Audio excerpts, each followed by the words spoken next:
प्रणाम आप सभी को। आज प्रेमचंद्र की कहानी मंत्र को लेकर मैं आप लोगों के सामने आई हूँ। तो चलिए आइए सुनते हैं प्रेमचंद की कहानी मंत्र। संध्या का समय था। डॉक्टर चड्ढा गोल्फ खेलने के लिए तैयार हो रहे थे। मोटर द्वार के सामने खड़ी थी कि दो कहार एक डोली लिए आते दिखाई दिए। डोली के पीछे एक बूढ़ा लाठी टेकता चला आता था। डोली औषधालय के सामने आकर रुक गई। बूढ़े ने धीरे धीरे आकर द्वार पर पड़ी हुई चिक से झांका। ऐसी साफ सुथरी जमीन पर पैर रखते हुए भी भय हो रहा था कि कोई घुड़क न बैठे।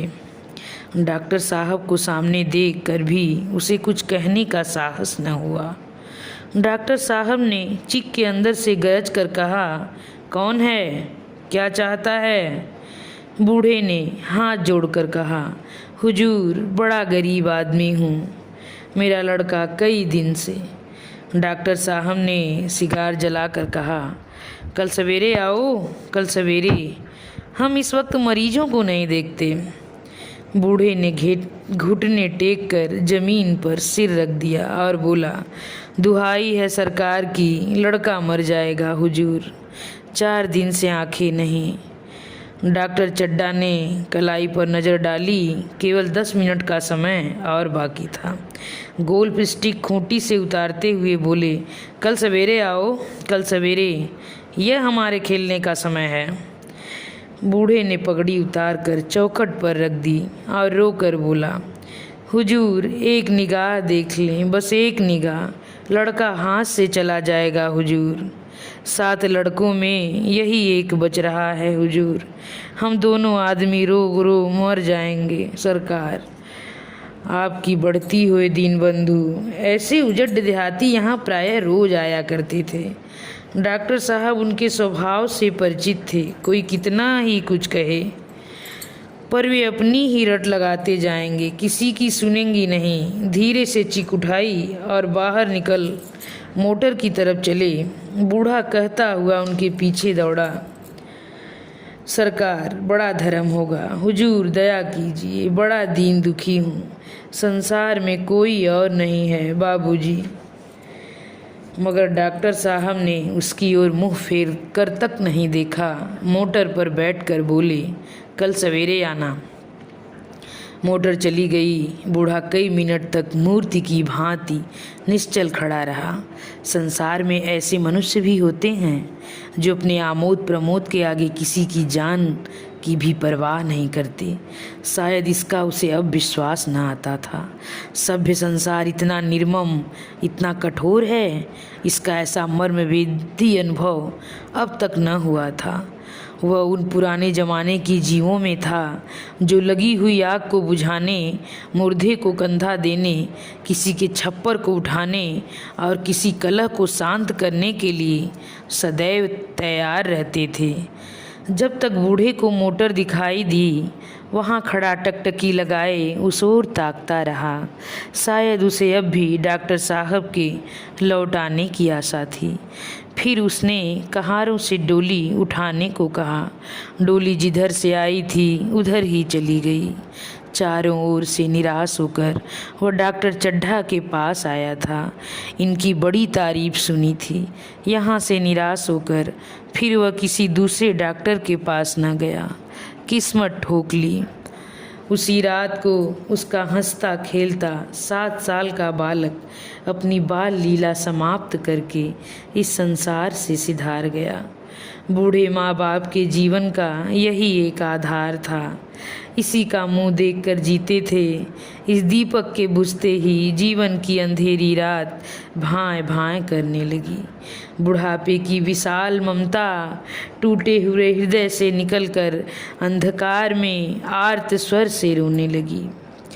कई साल गुजर गए। डॉक्टर चड्ढा ने खूब यश और धन कमाया, लेकिन इसके साथ ही अपने स्वास्थ्य की रक्षा भी की, जो एक असाधारण बात थी।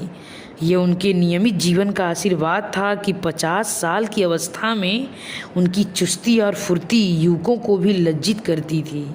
उनके हर एक काम का समय निश्चित था, वह नियम से जौ भर भी न टलते थे। बहुधा लोग स्वास्थ्य के नियमों का पालन उस समय से करते हैं जब रोगी हो जाते हैं। डॉक्टर चड्डा उपचार और संयम का रहस्य खूब समझते थे। उनकी संतान संख्या भी इसी नियम के अधीन थी। उनके केवल 2 बच्चे हुए, एक लड़का और एक लड़की। तीसरी संतान न हुई, इसलिए श्रीमती चड्डा भी अभी जवान मालूम होती थी। लड़की का तो विवाह हो चुका था, लड़का कॉलेज में पढ़ता था। वही माता पिता के जीवन का आधार था। शील और विनय का पुतला, बड़ा ही रसिक, बड़ा ही उदार, विद्यालय का गौरव, युवक समाज की शोभा, मुखमंडल से तेज की छटा सी निकलती थी। आज उसकी 20वीं सालगिरह थी। संध्या का समय था। हरी हरी घास पर कुर्सियां बिछी हुई थीं। शहर के रईस और हुक्काम एक तरफ, कॉलेज के छात्र दूसरी तरफ बैठे भोजन कर रहे थे। बिजली के प्रकाश से सारा मैदान जगमगा रहा था। आमोद प्रमोद का सामान भी जमा था। छोटा सा प्रहसन खेलने की तैयारी थी। प्रहसन स्वयं कैलाश नाथ ने लिखा था, वही मुख्य एक्टर भी था। इस समय वह एक रेशमी कमीज पहने, नंगे सिर नंगे पांव, इधर से उधर मित्रों की आवभगत में लगा हुआ था। कोई पुकारता, कैलाश जरा इधर आना। कोई उधर से बुलाता, कैलाश क्या उधर ही रहोगे। सभी उसे छेड़ते थे, चुहले करते थे। बेचारे को जरा दम मारने का अवकाश न मिलता था। सहसा एक रमणी ने उसके पास आकर कहा, क्यों कैलाश, तुम्हारे सांप कहाँ हैं, जरा मुझे दिखा दो। कैलाश ने उससे हाथ मिलाकर कहा, मृणालिनी इस वक्त क्षमा करो, कल दिखा दूंगा। मृणालिनी ने आग्रह किया, जी नहीं, तुम्हें दिखाना पड़ेगा, मैं आज न मानने की। तुम रोज कल कल करते हो। मृणालिनी और कैलाश दोनों सहपाठी थे और एक दूसरे के प्रेम में पगे हुए। कैलाश सांपों को पालने, खिलाने और नचाने का शौक था। तरह तरह के सांप पाल रखे थे। उनके स्वभाव और चरित्र की परीक्षा करता रहता था। थोड़े दिन हुए उसने विद्यालय में सांपों पर एक मार्के का व्याख्यान दिया था। सांपों को नचाकर दिखाया भी था। प्राणीशास्त्र के बड़े बड़े पंडित भी यह व्याख्यान सुनकर दंग रह गए थे। यह विद्या उसने एक बड़े सपेरे से सीखी थी। सांपों की जड़ी बूटियां जमा करने का उसे मरज था। इतना पता भर मिल जाए कि किसी व्यक्ति के पास कोई अच्छी जड़ी है, उसे चैन न आता था, उसे लेकर ही छोड़ता था। यही व्यसन था। इस पर हजारों रुपए फूंक चुका था। मृणालिनी कई बार आ चुकी थी, पर कभी सांपों को देखने के लिए इतनी उत्सुक न हुई थी। कह नहीं सकते आज उसकी उत्सुकता सचमुच जाग गई थी या वह कैलाश पर अपने अधिकार का प्रदर्शन करना चाहती थी। पर उसका आग्रह बेमौका था। उस कोठरी में कितनी भीड़ लग जाएगी, भीड़ को देखकर सांप कितने चौंकेंगे और रात के समय उन्हें छेड़ा जाना कितना बुरा लगेगा। इन बातों का उसे जरा भी ध्यान न आया। कैलाश ने कहा, नहीं, कल जरूर दिखा दूंगा। इस वक्त अच्छी तरह दिखा भी तो न सकूंगा, कमरे में तिल रखने की भी जगह न मिलेगी। एक महाशय ने छेड़ कर कहा, दिखा क्यों नहीं देते, जरा सी बात के लिए इतना टाल मटोल कर रहे हो। मिस गोविंद, हरगिज न मानना, देखे कैसे नहीं दिखाते। दूसरे महाशय ने और रद्दा चढ़ाया, मिस गोविंद इतनी सीधी और भोली हैं, तभी आप इतना मिजाज करते हैं। दूसरी सुंदरी होती तो इस बात पर बिगड़ खड़ी होती। तीसरे साहब ने मजाक उड़ाया, अजी बोलना छोड़ देती, भला कोई बात है। इस पर आपका दावा है कि मृणालिनी के लिए जान हाजिर है। मृणालिनी ने देखा कि ये शोहदे उसे रंग पर चढ़ा रहे हैं तो बोली, आप लोग मेरी वकालत न करें, मैं खुद अपनी वकालत कर लूँगी। मैं इस वक्त सांपों का तमाशा नहीं देखनी चाहती। चलो छुट्टी हुई। इस पर मित्रों ने ठट्ठा लगाया। एक साहब बोले, देखना तो आप सब कुछ चाहें, पर कोई दिखाए भी तो। कैलाश को मृणालिनी की झेपी हुई सूरत देखकर मालूम हुआ कि इस वक्त उसका इनकार वास्तव में उसे बुरा लगा है। ज्यों ही प्रीतिभोज समाप्त हुआ और गाना शुरू हुआ, मृणालिनी और अन्य मित्रों को सांपों के दरबे के सामने ले जा कर महुअर बजाना शुरू किया। फिर एक एक खाना खोलकर एक एक सांप को निकालने लगा। वाह क्या कमाल था! ऐसा जान पड़ता था कि वे कीड़े उसकी एक एक बात, उसके मन का एक एक भाव समझते हैं। किसी को उठा लिया, किसी को गर्दन में डाल लिया, किसी को हाथ में लपेट लिया। मृणालिनी बार बार मना करती कि इन्हें गर्दन में न डालो, दूर से ही दिखा दो, बस जरा नचा दो। कैलाश की गर्दन में सांपों को लिपटते देखकर उसकी जान निकली जाती थी। पछता रही थी कि मैंने व्यर्थ ही इससे सांप दिखाने को कहा, मगर कैलाश एक न सुनता था। प्रेमिका के सम्मुख अपने सर्प कला प्रदर्शन का ऐसा अवसर पाकर वह कब चूकता। एक मित्र ने टीका की, दांत तोड़ डाले होंगे। कैलाश हंसकर बोला, दांत तोड़ डालना मदारियों का काम है, किसी के दांत नहीं तोड़े गए। कहिए तो दिखा दूं। कहकर उसने एक काले सांप को पकड़ लिया और बोला, मेरे पास इससे बड़ा और जहरीला सांप दूसरा नहीं है। अगर किसी को काट ले तो आदमी आनन फानन में मर जाए, लहर भी ना आए। इसके कांटे पर मंत्र नहीं, इसके दांत दिखा दूं। मृणालिनी ने उसका हाथ पकड़कर कहा, नहीं नहीं कैलाश, ईश्वर के लिए इसे छोड़ दो, तुम्हारे पैरों पड़ती हूँ। इस पर दूसरे मित्र बोले, मुझे तो विश्वास नहीं आता, लेकिन तुम कहते हो तो मान लूँगा। कैलाश ने सांप की गर्दन पकड़कर कहा, नहीं साहब, आप आँखों से देखकर मानिए। दांत तोड़कर वश में किया तो क्या किया। सांप बड़ा समझदार होता है। अगर उसे विश्वास हो जाए कि इस आदमी से मुझे कोई हानि न पहुँचेगी तो वह उसे हरगिज़ न काटेगा। मृणालिनी ने जब देखा कि कैलाश पर इस वक्त भूत सवार है तो उसने यह तमाशा न करने के विचार से कहा, अच्छा भाई, अब यहाँ से चलो, देखो गाना शुरू हो गया है, आज मैं भी कोई चीज़ सुनाऊंगी। यह कहते हुए उसने कैलाश का कंधा पकड़कर चलने का इशारा किया और कमरे से निकल गई। मगर कैलाश विरोधियों की शंका समाधान करके ही दम लेना चाहता था। उसने सांप की गर्दन पकड़कर जोर से दबाई, इतनी जोर से दबाई कि उसका मुंह लाल हो गया, देह की सारी नसें तन गई। सांप ने अब तक उसके हाथों ऐसा व्यवहार न देखा था। उसकी समझ में न आता था कि यह मुझसे क्या चाहते हैं। उसे शायद भ्रम हुआ कि मुझे मार डालना चाहते हैं, अतएव वह आत्मरक्षा के लिए तैयार हो गया। कैलाश ने उसकी गर्दन खूब दबाकर मुंह खोल दिया और उसके जहरीले दांत निखारते हुए बोला, जिन सज्जनों को शक है आकर देख लें, आया विश्वास या अब भी कुछ शक है। मित्रों ने आकर उसके दांत देखे और चकित हो गए। प्रत्यक्ष प्रमाण के सामने संदेह का स्थान कहाँ।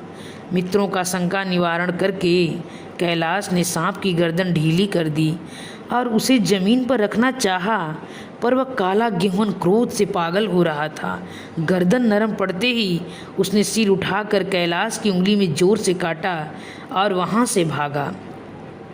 कैलाश की उंगली से टप टप खून टपकने लगा। उसने जोर से उंगली दबा ली और अपने कमरे की तरफ दौड़ा।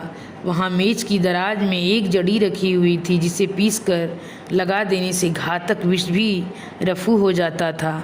मित्रों में हलचल पड़ गई। बाहर महफिल में भी खबर हुई। डॉक्टर साहब घबरा कर दौड़े। फौरन उंगली की जड़ कसकर बांधी गई और जड़ी पीसने के लिए दी गई। डॉक्टर साहब जड़ी के कायल न थे, वह उंगली का डसा भाग नस्तर से काट देना चाहते थे, मगर कैलाश को जड़ी पर पूर्ण विश्वास था। मृणालिनी पियानो पर बैठी हुई थी। यह खबर सुनते ही दौड़ी और कैलाश की उंगली से टपकते हुए खून को रुमाल से पोंछने लगी। जड़ी पीसी जाने लगी, पर उसी 1 मिनट में यह कैलाश की आंखें झपकने लगी। होठों पर पीलापन दौड़ने लगा, यहाँ तक कि वह खड़ा न रह सका, फर्श पर बैठ गया। सारे मेहमान कमरे में जमा हो गए। कोई कुछ कहता था, कोई कुछ। इतने में जड़ी पीस कर आ गई। मृणालिनी ने उंगली पर लेप किया। 1 मिनट और बीता। कैलाश की आंखें बंद हो गई। वह लेट गया और हाथ से पंखा झलने का इशारा किया। माँ ने दौड़कर उसका सिर गोद में रख लिया और बिजली का टेबल फैन लगा दिया। डॉक्टर साहब ने झुककर पूछा, कैलाश कैसी तबीयत है? कैलाश ने धीरे से हाथ उठा दिया, पर कुछ बोल न सका। मृणालिनी ने करुण स्वर में कहा, क्या जड़ी कुछ असर न करेगी? डॉक्टर साहब ने सिर पकड़कर कहा, क्या बतलाऊं, मैं इसकी बातों में आ गया। अब तो नस्तर से भी कुछ फ़ायदा न होगा। आध घंटे तक यही हाल रहा। कैलाश की दशा प्रतिक्षण बिगड़ती जाती थी, यहाँ तक कि उसकी आंखें पथरा गईं, हाथ पांव ठंडे हो गए, मुख की कांति मलिन पड़ गई, नाड़ी का कहीं पता नहीं। मौत के सारे लक्षण दिखाई देने लगे। घर में कोहराम मच गया। मृणालिनी एक ओर सिर पीटने लगी, माँ अलग पछाड़े खाने लगी। डॉक्टर चड्डा को मित्रों ने पकड़ लिया, नहीं तो वह नस्तर अपनी गर्दन पर मार लेते। एक महाशय बोले, कोई मंत्र झाड़ने वाला मिले तो संभव है अब भी जान बच जाए। एक मुसलमान सज्जन ने इसका समर्थन किया, अरे साहब, कब्र में पड़ी हुई लाशें जिंदा हो गई हैं, ऐसे ऐसे बकमाल पड़े हुए हैं। डॉक्टर चड्डा बोले, मेरी अक्ल पर पत्थर पड़ गया था, इसकी बातों में आ गया। नस्तर लगा देता तो यह नौबत क्यों आती। बार बार समझाता रहा कि बेटा सांप न पालो, मगर कौन सुनता था। बुलाइए किसी झाड़ फूंक करने वाले ही को बुलाइए, मेरा सब कुछ ले ले, मैं अपनी सारी जायदाद उसके पैरों पर रख दूं, लंगोटी बांधकर घर से निकल जाऊंगा, मगर मेरा कैलाश, मेरा प्यारा कैलाश उठ बैठे। ईश्वर के लिए किसी को बुलवाइए। एक महाशय का किसी झाड़ने वाले से परिचय था, वह दौड़कर उसे बुला लाए, मगर कैलाश की सूरत देख उसे मंत्र चलाने की हिम्मत न पड़ी। बोला, अब क्या हो सकता है सरकार, जो कुछ होना था हो चुका। अरे मूर्ख, यह क्यों नहीं कहता कि जो कुछ न होना था हो चुका। जो कुछ होना था वह कहाँ हुआ। माँ बाप ने बेटे को उसका सेहरा कहाँ देखा। मृणालिनी का कामना तरु क्या पल्लव और पुष्प से रंजित हो उठा।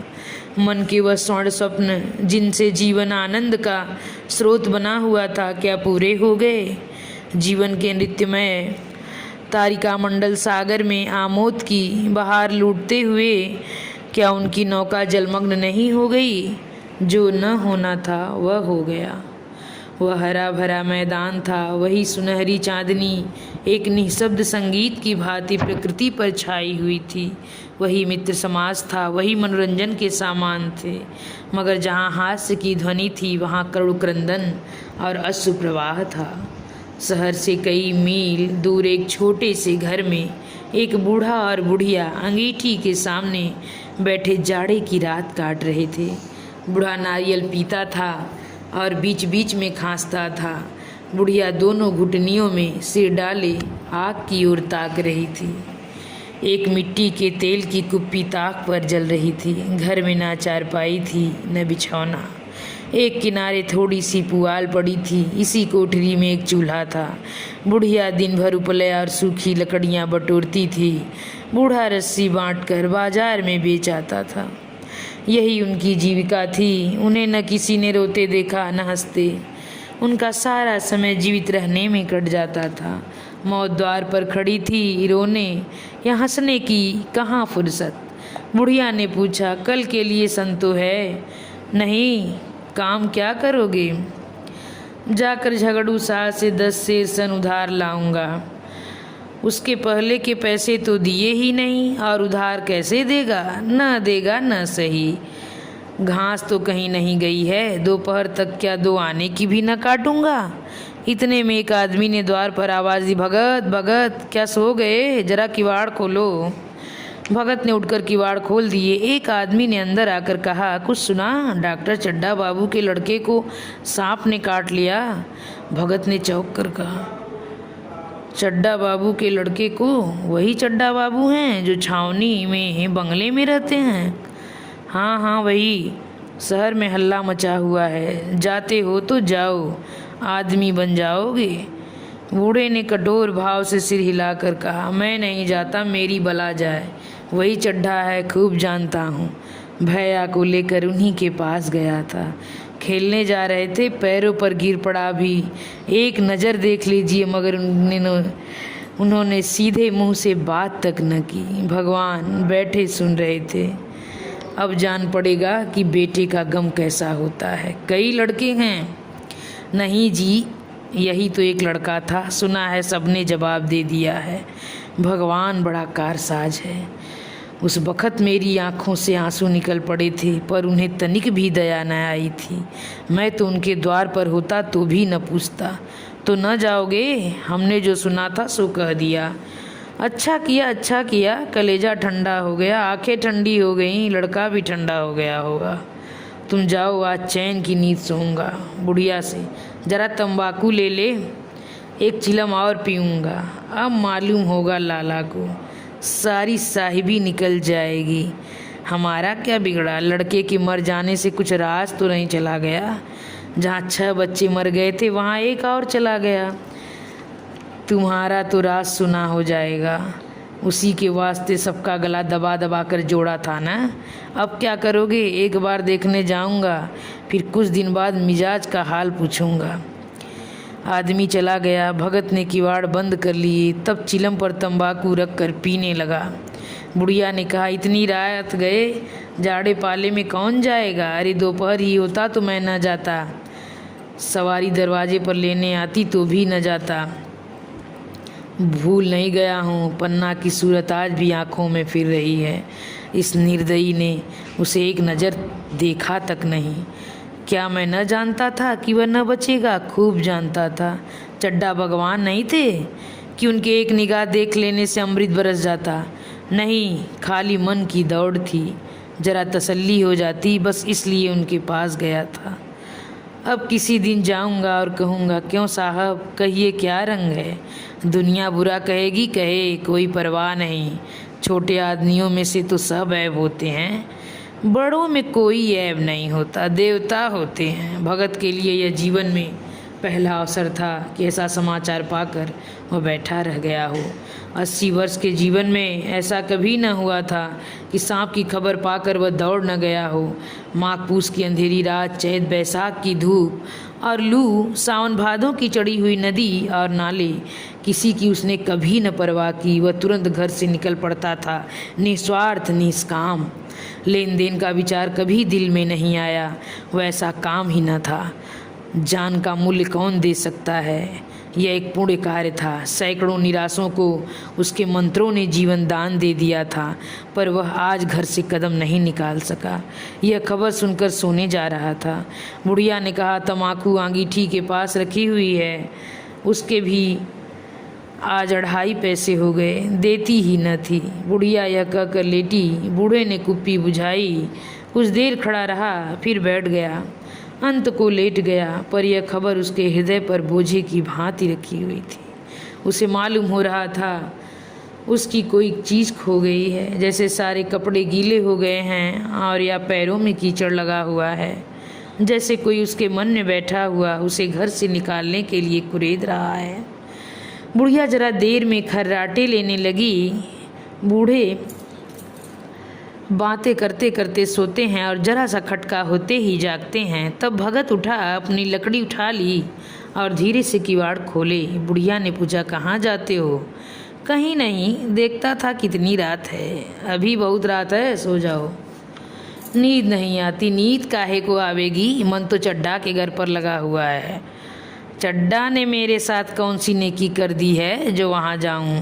वहाँ आकर पैरों पर पड़े तो भी न जाऊं। उठे तो तुम इसी इरादे से हो? नहीं री, ऐसा पागल नहीं हूँ कि जो मुझे कांटे बोए उसके लिए फूल बोता फिरूं। बुढ़िया फिर सो गई। भगत ने किवाड़ लगा दिया और फिर आकर बैठा, पर उसके मन की कुछ ऐसी दशा थी जो बाजे की आवाज़ कान में पड़ते ही उपदेश सुनने वालों की होती है। आंखें चाहे उपदेशक की हों, पर कान बाजे ही की ओर होते हैं। दिल में भी बाजे की ध्वनि गूंजती रहती है।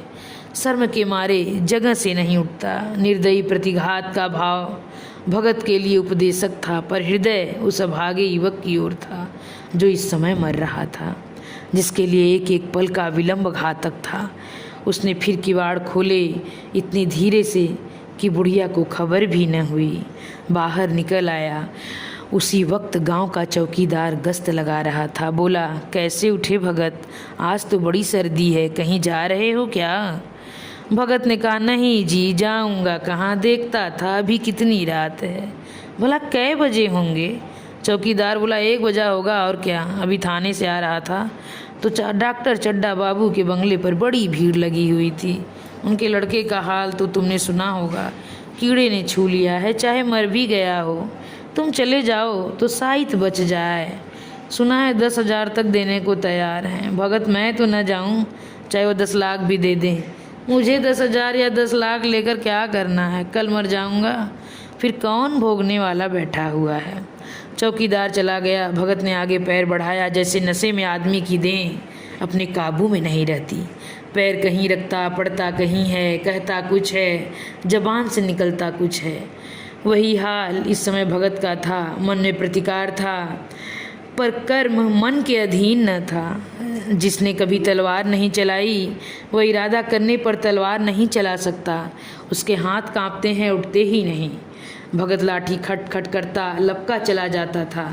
चेतना रोकती थी, पर उपचेतना ठेलती थी। सेवक स्वामी पर हावी था। आधी राह निकल जाने के बाद सहसा भगत रुक गया। हिंसा ने क्रिया पर विजय पाई।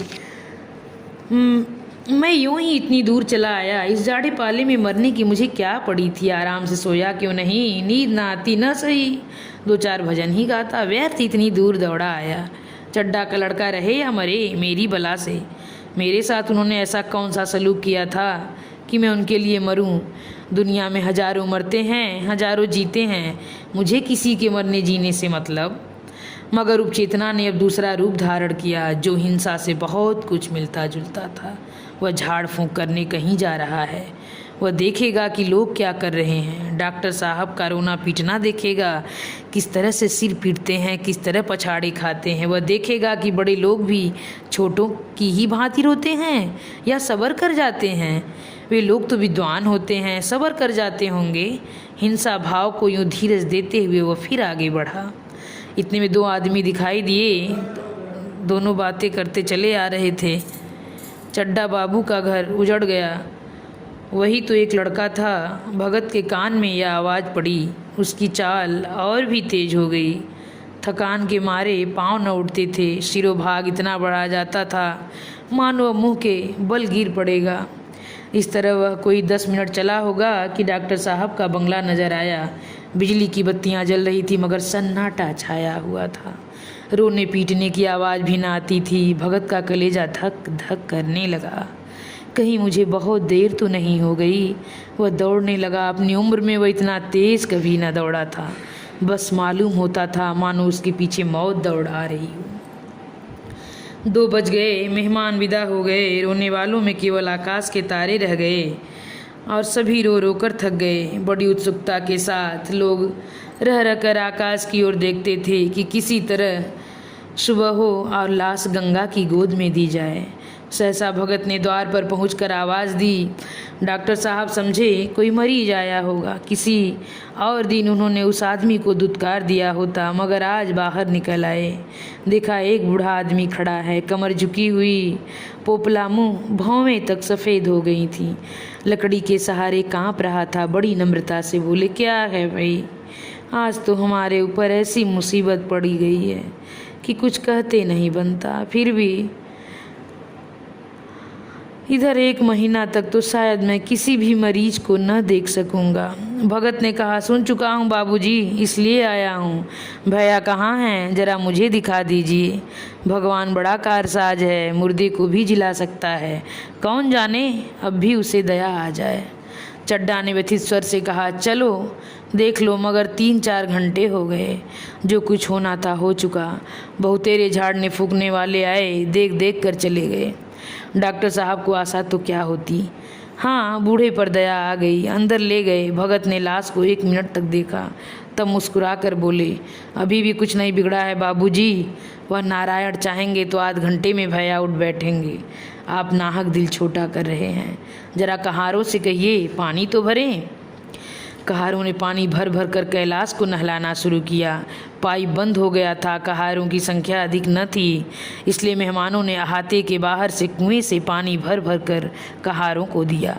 मृणालिनी कलसा लिए पानी ला रही थी। बूढ़ा भगत खड़ा मुस्कुरा मुस्कुरा कर मंत्र पढ़ रहा था, मानो विजय उसके सामने खड़ी थी।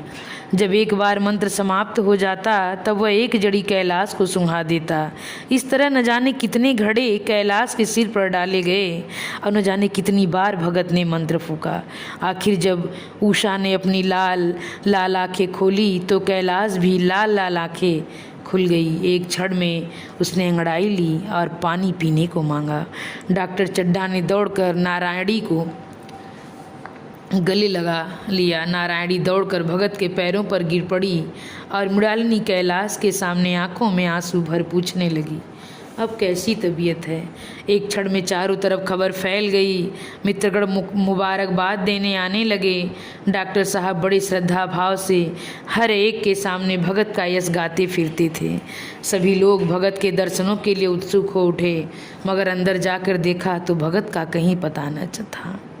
नौकरों ने कहा, अभी तो यहीं बैठे चिलम पी रहे थे, हम लोग तम्बाकू देने लगे तो नहीं ली, अपने पास से तम्बाकू निकाली और भरी। यहाँ तो भगत की चारों ओर तलाश होने लगी और भगत लपका हुआ घर चला जा रहा था कि बुढ़िया के उठने से पहले पहुँच जाऊँ। जब मेहमान लोग चले गए तो डॉक्टर साहब ने नारायणी से कहा, बुढ़ा न जाने कहाँ चला गया, एक चिलम तम्बाकू का भी रवादार न हुआ। नारायणी, मैंने तो सोचा था इसे कोई बड़ी रकम दूंगी। चड्ढा, रात को तो मैंने नहीं पहचाना, पर जरा साफ हो जाने पर पहचान गया। एक बार यह एक मरीज को लेकर आया था। मुझे अब याद आता है कि मैं खेलने जा रहा था और मरीज को देखने से इनकार कर दिया था। आज उस दिन की बात याद करके मुझे जितनी ग्लानि हो रही है उसे प्रकट नहीं कर सकता। मैं उसे अब खोज निकालूंगा और उसके पैरों पर गिरकर अपना अपराध क्षमा कराऊंगा। वह कुछ लेगा नहीं, यह जानता हूँ। उसका जन्म यश की वर्षा करने ही के लिए ही हुआ है। उसकी सज्जनता ने मुझे ऐसा आदर्श दिखा दिया है जो अब से जीवन पर्यंत मेरे सामने रहेगा। इसी के साथ यह कहानी समाप्त होती है। मेरे चैनल को सब्सक्राइब और लाइक करना प्लीज़ मत भूलिएगा।